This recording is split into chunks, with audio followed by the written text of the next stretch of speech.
morning! Last full day here in Sapporo, Japan. 8 o'clock in the morning. Almost 8 o'clock in the morning. Fully wrapped tayo because I think ang weather sa Mount Tiene is at -4 to -17 today. And we'll be staying there for like until the afternoon. We are walking towards Windham Hotel. Meet up natin ang friends natin there before heading sa ating destination this morning. Extra cold today guys kasi yung ice patunaw na siya. Ayun mga friends, oh. Ayun sila, oh. Wee! Wee! Wee! Wee! Figuring out kung saan sasakay.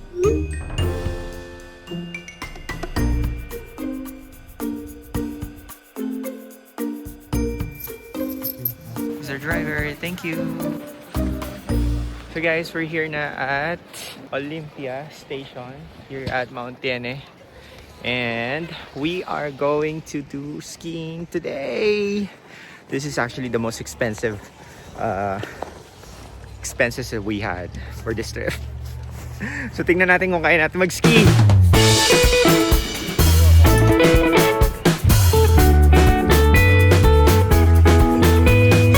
First step, we are doing check-in.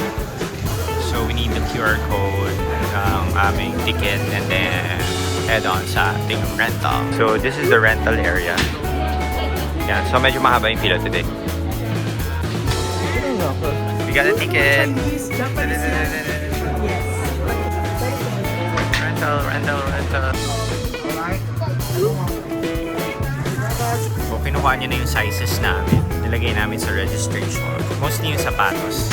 Yeah, I mean, even if Sakto. So guys, rental pala ito. But because we have a lesson, so everything is already prepared. We don't need to pass by. So we need to go down. This is the Tiene Olympia School, ski school.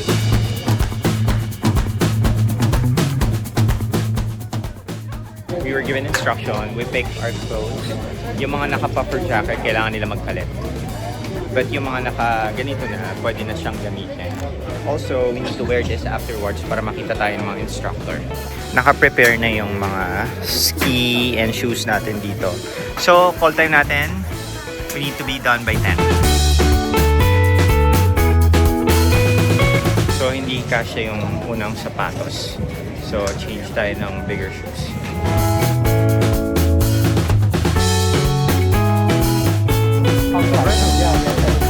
Okay guys, done with the shoes.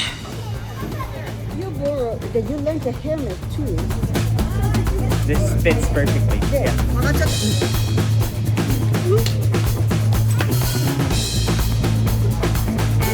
Hey guys, so for today, nakapag-gear up na tayo and we're just waiting sa ating mga friends to be done. And then, we are gonna start the school at 11 o'clock.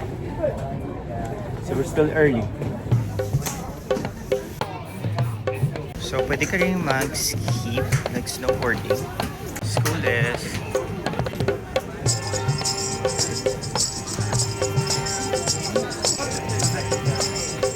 so a little bit of information about this locker. So you need to pay 600 yen for this one. And this is a one-time close open. So once na naglagay ka na ng 600 and you close it, pag binuksan mo siya, you need to add 600 yen again. So be mindful of that. This is mine. Kay Ruth, blue. Kay Julius. Asan sa kanila? No. Blue. And then purple.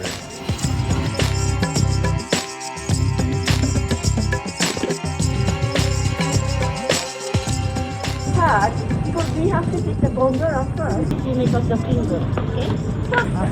So, you need to hold it here kasi nakakasugot pa ito. And then, separate yung hand. So, hindi na ako makaka-video guys kasi marami akong hawak. So, later! Looking good! Oh. Okay guys, so lalakad kami. We came there we are heading sa ating first lesson. Yan, sa mga beginners and first timers. Si Ruth, enjoy na enjoy. Having a love. Sports ko to. Very, very Lahat na sporty. lang, hobby ko.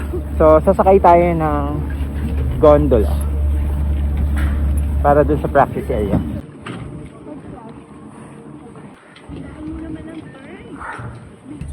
Meron yung park. So I call it. Kasi mga personal there. Only on beginner course. I see. So if you can find that way you can ski down, Very good. you 6 kilometers. Hey guys, so nandito na kami sa taas ng bundok and we are gonna start the lesson. Sumakay kami ng gondola and yan, sinusundan lang namin si ate. Hindi masyadong windy today, so which is really good. At least hindi ganoon kalamig. Kasi medyo tolerable naman yung with the right outfit. Pero yung hangin ang mahirap. Anyway, this is a beginner's trail. So maraming mga bata dito. So we not need to be afraid of. Wow, ang lakas ng loob. Okay. Nag-practice kami ng stop and slide ng konti. Pero dahil may steep slope dun, maglalakad lang kami. We're just gonna walk. Ang hirap niya. Ang sakit sa legs. So nilakad namin yun guys. We made a stop here para dito ulit kami magko-continue na practice. So please give me a triangle please. Stop over kami guys. Yay. It's snowing. I'm doing this guys. Ang hirap. Ang sakit sa binte.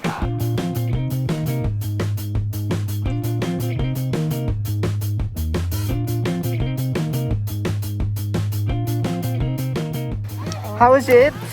It is good. Galing ko. Yes, I know. Nakita namin. Enjoy? Pinatry Ako rin niya. eh. Ang taas ng... Lunch break kami. That's the first part of the lesson. Ang galing po dito, Rodel. Ang galing. Siyempre, as an experienced snowboarder. So magla-lunch kami and then babalik na kami afterward here for the second round. Lunch break! Expert level. Yes! Wag lang tutumba. So yun yung pila sa restaurant. We got ramen and curry.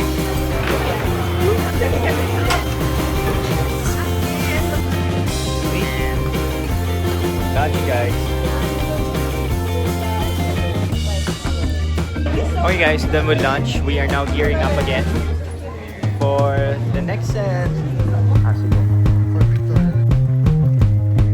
Welcome down guys.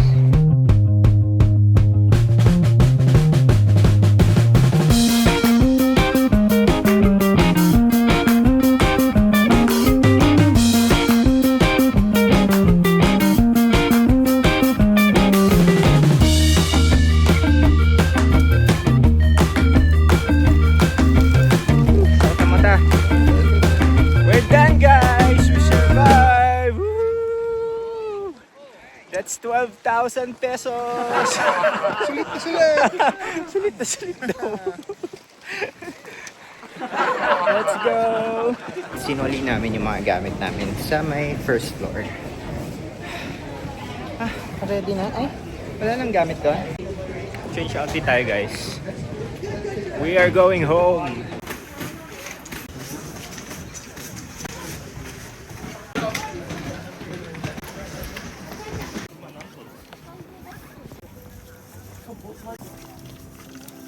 So guys, we're heading home. Feeling ko yun yung bus na papunta sa sa city.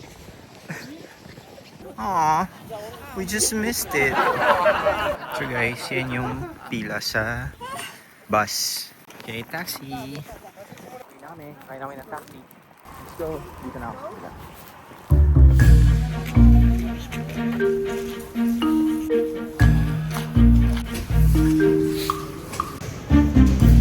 Please wait in line. So, sobrang haba. Ang haba ng pila. Wala na kami energy, guys. We're here at the Beer Museum. Nakapila kami. Oh, so yung Sapporo kasi sikat siya for beers, right? Yeah. So, yun yung isa sa mga pinupunta ng mga tao here. But for today, we are going to try the non-alcoholic beer because we don't drink. Meron silang mga ino-offer na soft drinks as well. So, that's we are here for. And they are also offering drinks that are only available here in Sapporo. Mahaba ang pila, guys. So, nakabili na kami ng aming drinks. So, ang binili ko ay yung frizz or yung soft drinks nila, which is 200 yen. Now, i-claim na namin. I got a tasting menu. Different beers, all Sapporo. Let's go! Having the soft drinks. The Napoli what? Si Droids naman is having yung lahat ng mga samplers. We only have 30 minutes to stay here kasi masyadong maraming tao. 1, 2,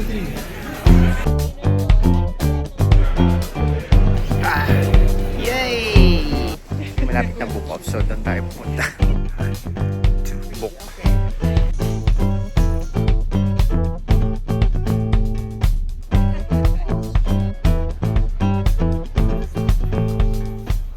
We are looking for a place to eat, guys.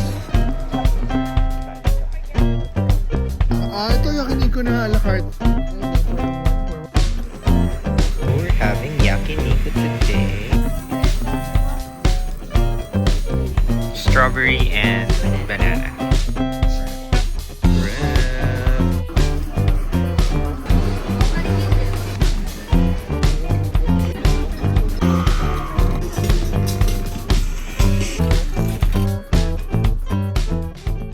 Sound check. Yes.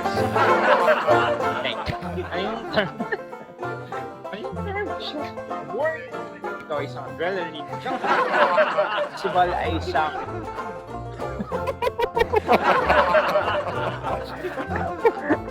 kitang-kita naman ang Sapporo Snow Festival ay isang binge-worthy.